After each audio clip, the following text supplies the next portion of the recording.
সামাজিক সংগঠন বঙ্গবন্ধুর পক্ষ থেকে বীর শহীদ ক্ষুদিরাম বসুর বলিদান দিবস উপলক্ষে স্বেচ্ছায় রক্তদান শিবিরের আয়োজন করা হয়। শিবিরে ৩০টির বেশি সংগঠনের সদস্যরা অংশগ্রহণ করে।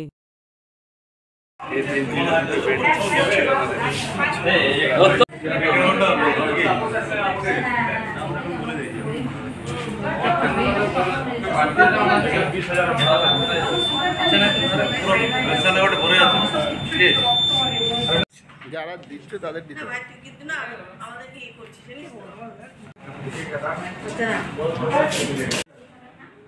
ভিডিও করছো, এতক্ষণ ধরে ভিডিও করছি।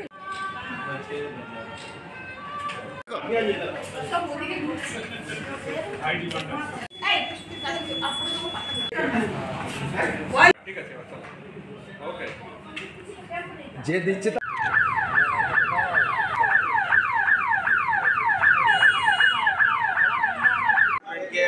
বঙ্গবন্ধুর একটা শিবির ব্লাড ব্যাংকে রাখা হয়েছে, যেখানে রক্তদান শিবির। ক্ষুদিরাম বসের বলিদান দিবস ছিল 11 তারিখে, ওখানে র্যালি হলো, সবাই মিলে আমরা গেছিলাম, ওখানে শ্রদ্ধাঞ্জলি দিলাম। সেদিনই হওয়ার ছিল, কিন্তু ওনার ডেটটা আমরা চেঞ্জ করে আজ এখানে রাখা হয়েছে।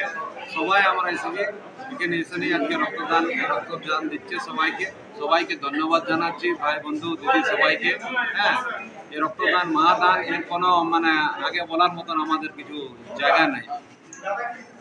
অনুষ্ঠানটা হচ্ছে যে আমাদের বীর ক্ষুদিরাম বসুর বলিদান দিবসে 11 আগস্টে সেদিনকে আমরা পদযাত্রা করেছিলাম, প্রতিটা সংগঠন, বাঙালি সংগঠন নিয়ে। আজকে আমরা 17ই আগস্টে আমরা বলেছিলাম ব্লাড ডোনেশন ক্যাম্প করবো, তাই ব্লাড ডোনেশন আজকে ক্যাম্প আমরা ব্লাড ব্যাংকে করছি। এবং ব্লাড ব্যাংকে আমরা সব বাঙালি ক্লাব এবং সংগঠন, সামাজিক সংস্থা সবকে নিয়ে আমরা একসাথে 30 থেকে বেশি আমরা সংগঠন নিয়ে আজকে ব্লাড ডোনেশন ক্যাম্প করছি। আর আজকে আমরা একটা নতুন, আমাদের যে অ্যাম্বুলেন্স বঙ্গবন্ধুর যেটা চালনা করা হয়, সেটার জন্য আজকে আমরা একটা নতুন নাম্বার জেনারেট করেছি, সে 9508866147। এই নাম্বারটা আমরা আজকে নতুন নাম্বার জেনারেট করেছি, যাতে এই নাম্বারে প্রত্যেকে যার যখন অসুবিধা হবে সে তখন ফোন করবে, আর তখন আমরা অ্যাম্বুলেন্স সেবা তাদেরকে আমরা দেব। আমি উত্তম গো, বঙ্গবন্ধু কেন্দ্রীয় সাধারণ সম্পাদক।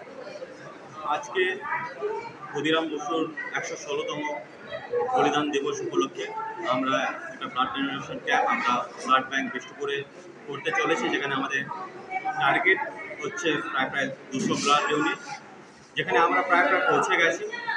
আমরা চাইছি প্রত্যেকটা অর্গানাইজেশন, আমরা এখানে একসাথে কাজ করছি, আমরা 30টার উপরে অর্গানাইজেশন, আমরা বাঙালি সংগঠন, বাঙালি সমাজ, বাঙালি ক্লাব নিয়ে আমরা এই ব্লাড ডোনেশন ক্যাম্পটি করতে চলেছি। আমাদের উদ্দেশ্য একটাই, বঙ্গ ঐক্য স্থাপন করা, সবাইকে নিয়ে একসাথে চলা। যেটি ক্ষুদিরাম বসু নিজের 18 বছর বয়সে বলিদান দিয়ে দেশকে, সমাজের জন্য কাজ করে গেছিলেন, দেশের জন্য কাজ করে গেছিলেন। আমাদেরও সেই উদ্দেশ্য যে আগামী দিনে বঙ্গ ঐক্যর জন্য, বঙ্গ সমাজের জন্য এবং দেশের জন্য আমরা যেন আগামী দিনে আরও কাজ করে যেতে পারি এবং সবাইকে নিয়ে চলতে পারি। এবং বঙ্গবন্ধু সবসময় পাশে দাঁড়িয়েছে, পাশে থাকবে এবং সবাইকে নিয়ে একসাথে চলবে।